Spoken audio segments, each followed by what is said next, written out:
Okay, another big apology for not studying as I should.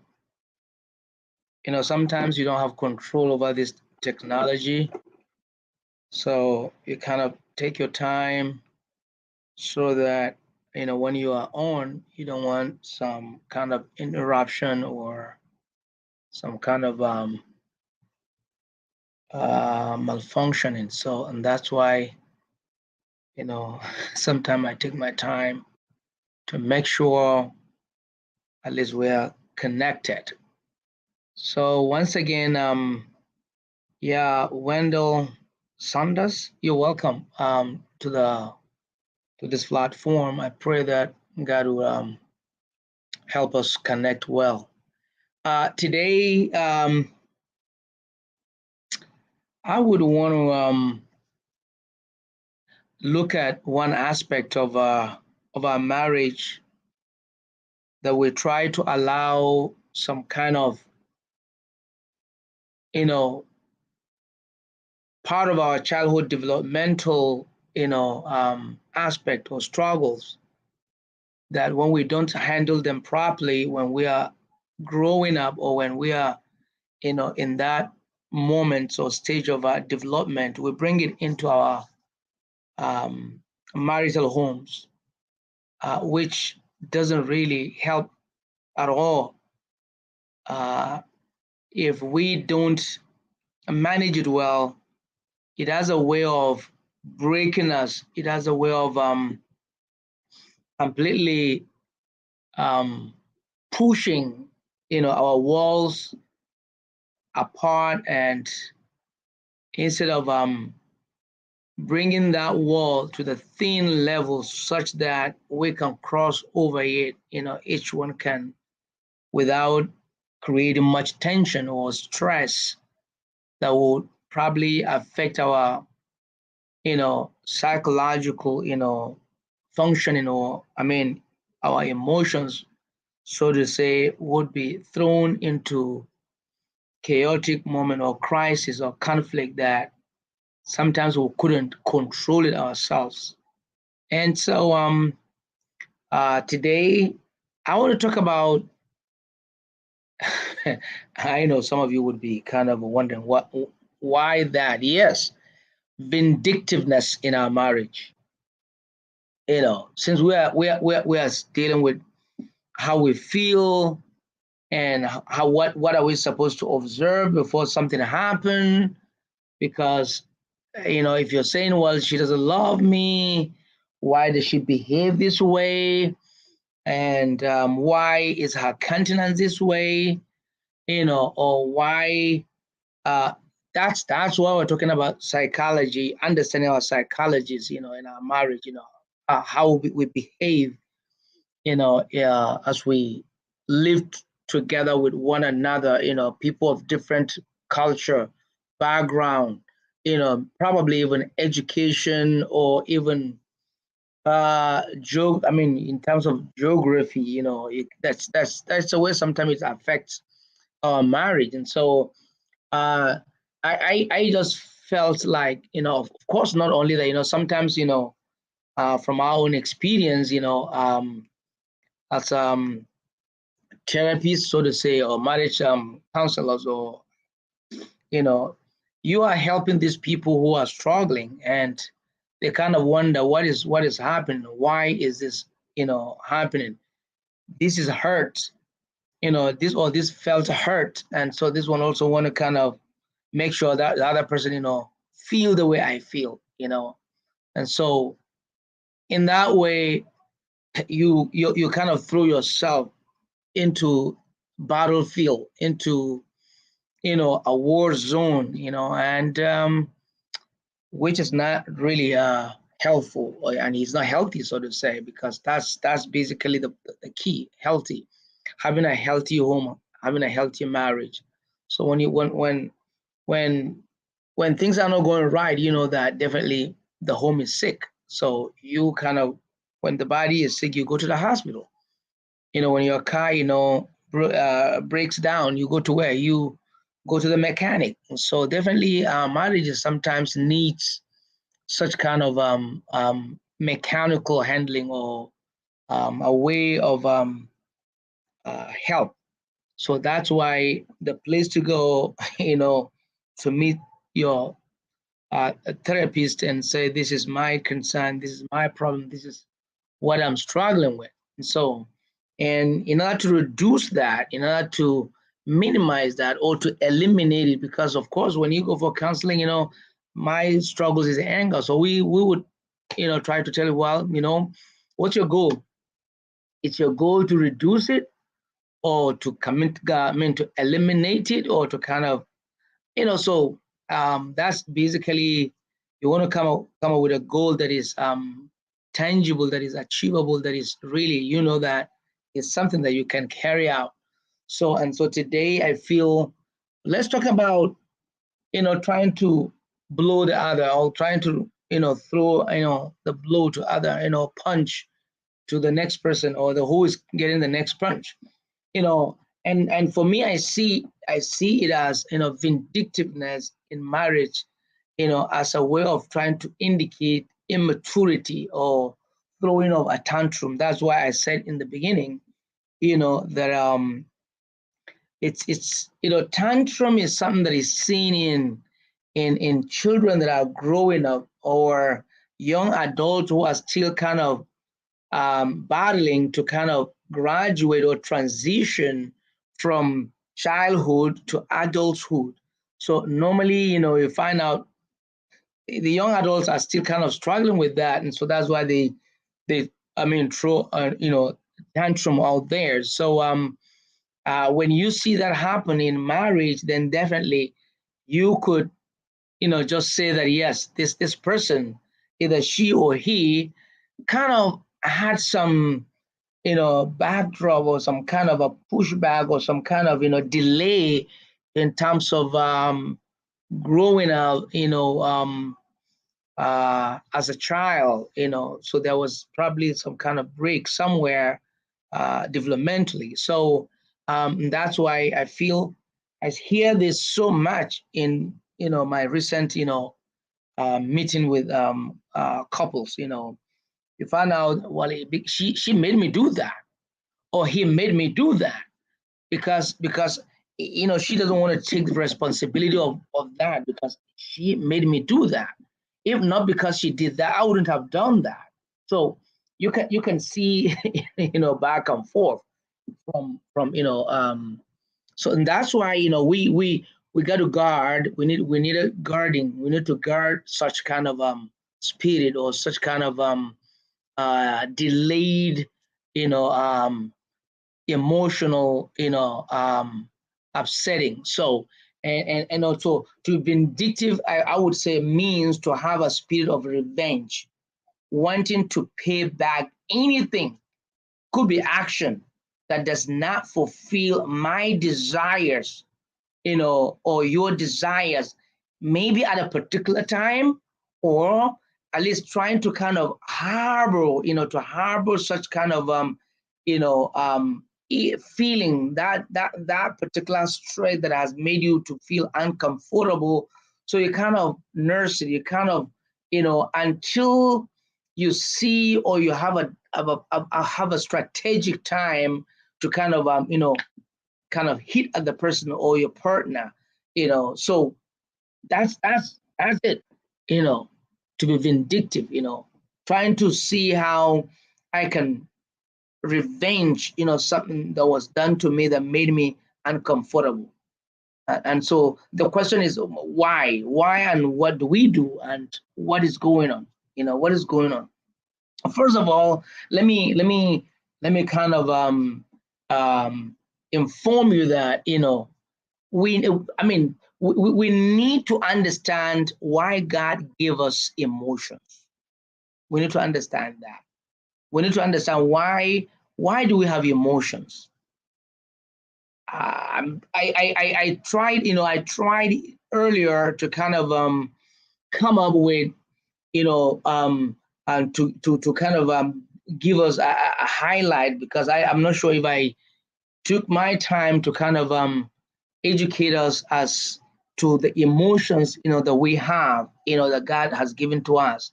You know, you're talking about guilt, anger, sad, gladness, all of them, about 9 or 10 of them, emotions that God gave us. We need to understand, that God gave us, our emotions, for a reason. That's the reason for that. And so that's what you want to kind of ask. Why am I feeling the way I'm feeling? What are those feelings meant for? How should I manage these feelings at this moment? Or how should I manage it? So, I mean, one thing that still I want to remind you that God, has given us emotions to track, feelings in the moment by ourselves or through an individual. I mean, because our emotions signal something. Our emotions, indicate something. So in marriage, because definitely that it is this person and that person. It is not this person. It's about this person and that person becoming one person. So in this moment of trying to, because I wouldn't expect, I know that someone would say that when you are 10 in marriage, when you reach 10 years in a marriage, then that's when you want to assess the marriage. And when you are 20 years in your marriage, then at this particular time, you would want to say, yes, you have grown to some, miles away. That doesn't mean a crisis might not erupt. That does not mean, there will not be some stress or stressors will not show up. But, to be vindictive, in a way, it is not what you want to look for. It's not what you want to look for. You want to know, you want to understand, why the emotion, what is going on, what is signaling, for you to kind of say, oh, I want him or I want her to feel the way she is feeling or he is feeling, or I am feeling. I want him or I want her. But our emotions are to help us know when someone needs help. When someone needs help to subdue or help him subdue that very particular emotion that is about to or already in crisis. That's what emotions, that's what we need that. Remember, now I try sometimes to kind of a little bit, stay out of Bible, interpretation or Bible, whatever. But I know that,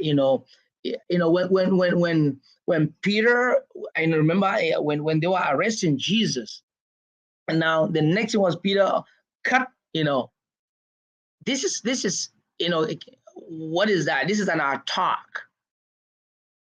This is an attack. But that's not what Jesus was expecting from Peter. Jesus was expecting some level of a kind of no, sit, can't be calm, Peter. Let them do their worst because they already planned it. You don't want to sin. You don't want to do something wrong. Take the ear and put it back. At that moment, you know that Peter was angry. Peter was angry. Why? Because they want to attack his master. They want to attack his Savior and Lord. So definitely that's not the way out. That's not the way back. So in marriage, attacking one another doesn't help. That's what we call, slippery slope of peacemaking. So, in peacemaking, the slippery slope, represent how we handle, conflicts.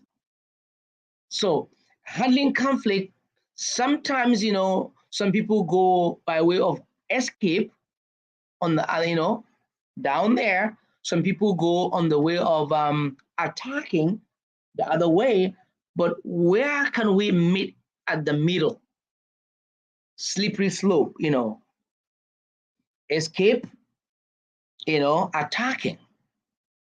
But what we needed, a center point, we needed a middle ground, we needed where we can meet to kind of help us.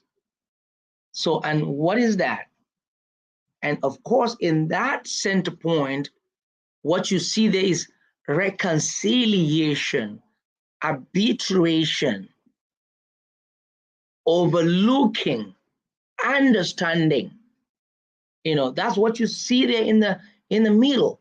But when you turn to the other end of escaping, what you found there, you kind of find it's okay when it's not okay. It's okay, but it's not okay. You want to avoid it, you want to deny it, so it's a form of escape.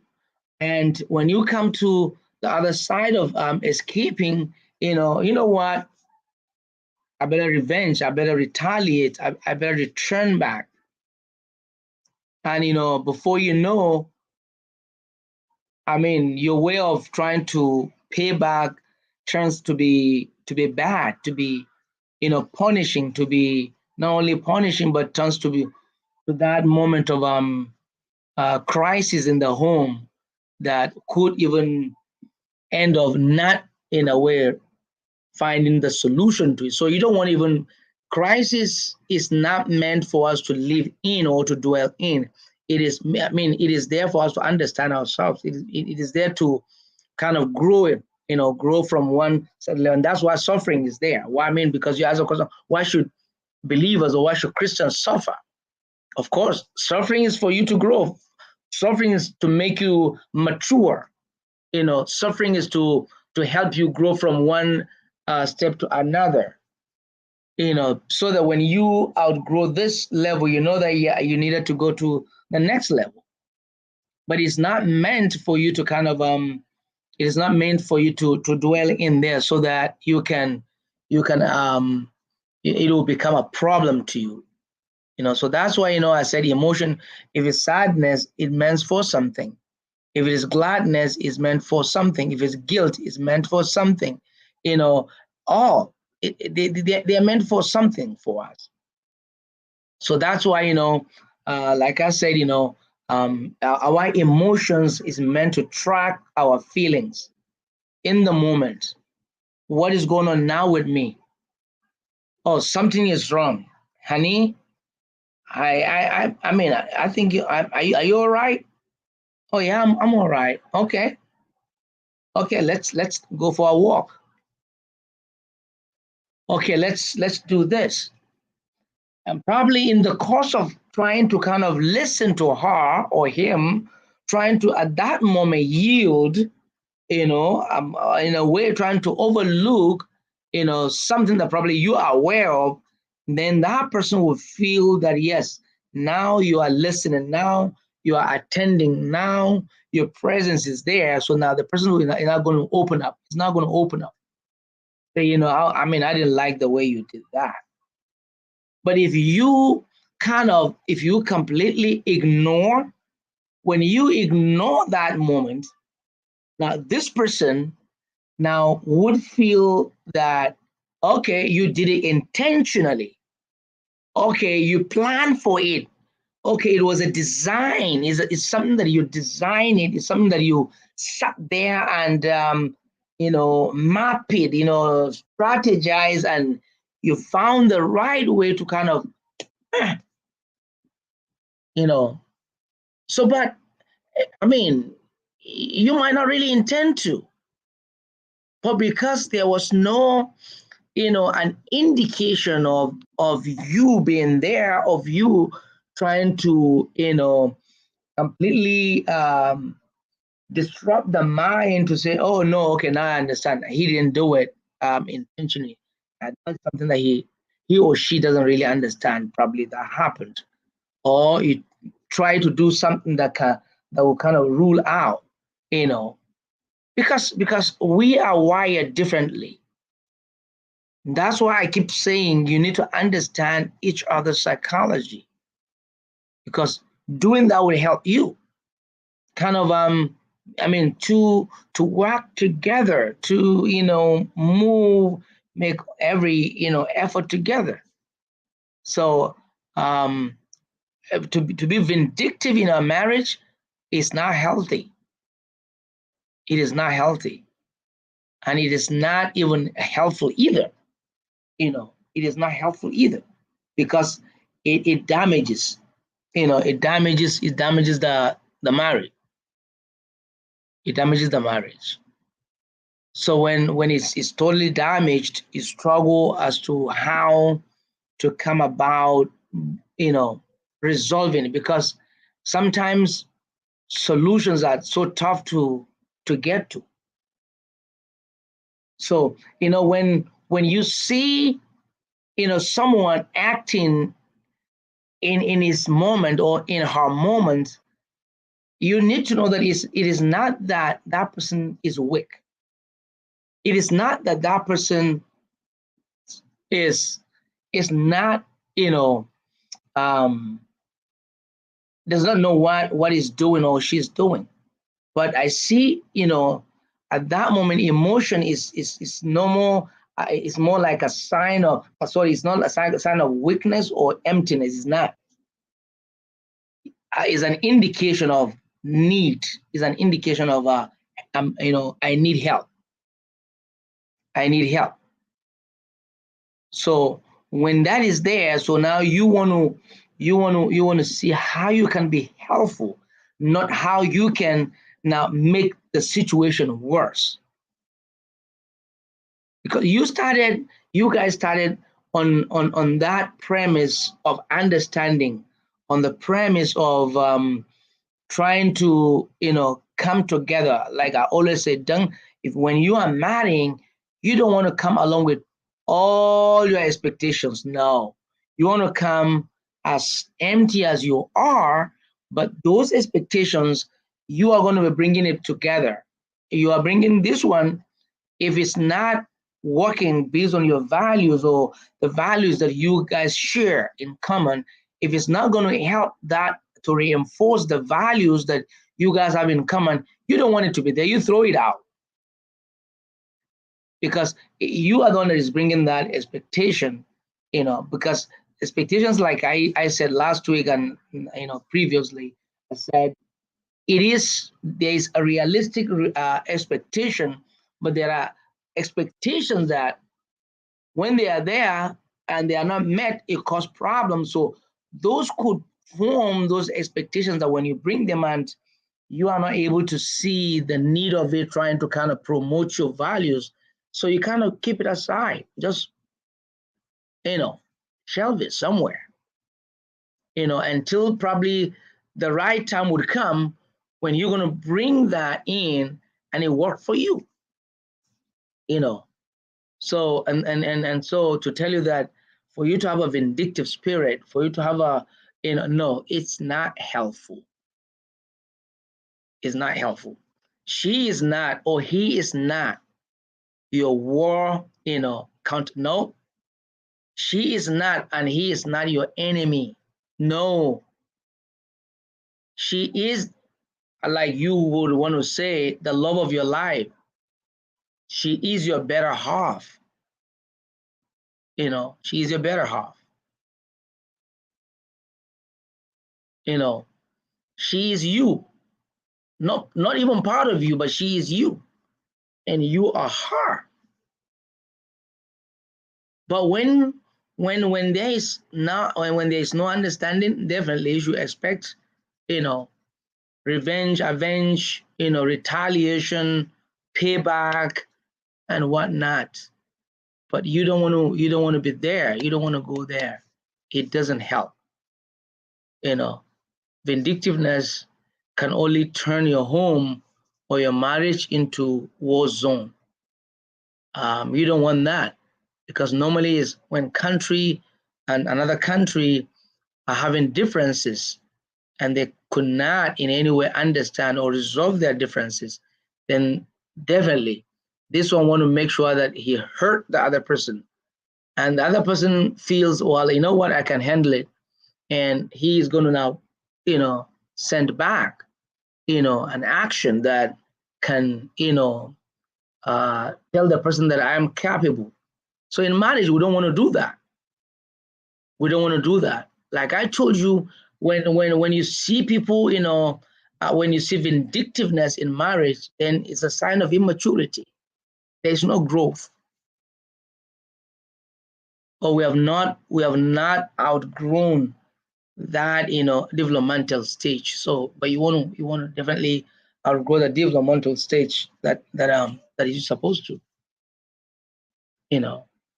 So I'm hoping that you know we would take our time to pay attention to, those moments that, oh, she did this, you know what, okay, the way we try to do it, we pretend as if we don't know what happened, what he did or what she did.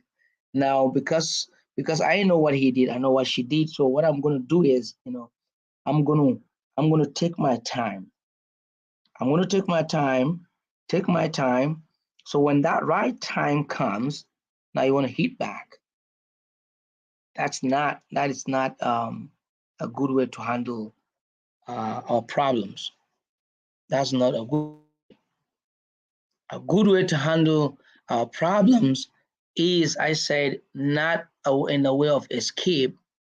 What I mean, not when you go on the slippery slope, not in the way of escape, not in the way of attacking, but rather in the way of reconciliation, the way of overlooking to come back and sit on it, and of course on the spirit of arbitrating, to kind of, you don't want attacking, you don't want to avoid it, but face it, and you don't, because when you dwell in your moments of your stresses that are making you feel uncomfortable or stressed out, or making some moment of tension, you always want to make sure at least that person is aware of your moment, so that person can be helpful. That's why you're there to be helpmate. You're there to be helpmate, to support, yourselves, to make sure at least you create a befitting environment, to make sure that you make a home, a comfortable home, a happy home, a home that is full of joy. That's what you want to see there. That's what you want to see there. But when you allow, too much, vengeance in your house or in your home or in your marriage, definitely it gets to a time that you cannot hide it no longer. But to make sure at least I find a way out to take care of it by myself. But it's not. You always want to involve one another. You want to involve each other in a moment of helping yourself. So I would definitely want to I would want to challenge us to, check and evaluate ourselves in terms of handling conflict or handling our emotional, state of mind, because most of the time we don't handle it well, and because of that, we forget the good days. We forget, I mean, those good moments that we started. And, maybe you've already built some good things, together, and because of the moment now, completely it becomes a problem. So please and please take your time and know that, vindictive spirit, vindictiveness is a tantrum, normally shown by a child, because child, when you touch him, child, you want to go back, you want to go to you, you know. Or you do that, and also he's going to wait for it. A child will just wait when he's going to attack back. you know. So, but that's why when children are playing and they're fighting, you want to separate them for a moment, because later on they're going to come back, you know. But in adults, because our wiring, in terms of how we kind of process things, has gone beyond that, stage of a child. So our processing system at this moment is like, if I don't make that person feel the way I'm feeling, I wouldn't feel good. But little do you know that you're only adding more problem to yourself. That's how many have gone to prison. That's how many ended homeless. And that's how many ended, in a depressed mind, in a total depressed life. And that's why many have committed suicide. And that's why so many are living there digested, and you don't want to live in that stage. You want to live, as a happy person. So please, vindictiveness is not a good thing. And I want to believe for us as Christians, it is not Christ likeness. It is not, it doesn't come from the fruit of the Spirit. Nope, it doesn't come from there, and it doesn't anyway signal a sign of growth or maturity. It shows, sign of immaturity. So you want to avoid vindictiveness, because I know that in our home we always want to do that, but that's not good. It doesn't help at all. So I I hope that this would also go a long way for you and for me and those who are about to get into marrying. Those who are in the marriage already for whatever years. I hope this helped to solve, a piece of it. And some of you that are going newly, it's just for you to know, when you go in there, don't develop that spirit. And if it is there, what you want to do is avoid it or kill it, suppress it, subdue it. Okay, you don't want that. Allow your emotions to truly be there as a guarding, tool for your partner or for your wife. So that's, my word for you this morning and for all of us. Thank you for your time. I hope that we'll keep doing it together until we save our homes, until we make our homes better, until we make our churches a better place to be, especially for the church, for us to go continue to have fellowship with one another and, of course, with our God. And so thank you for joining once again. Have a wonderful weekend. Bye-bye.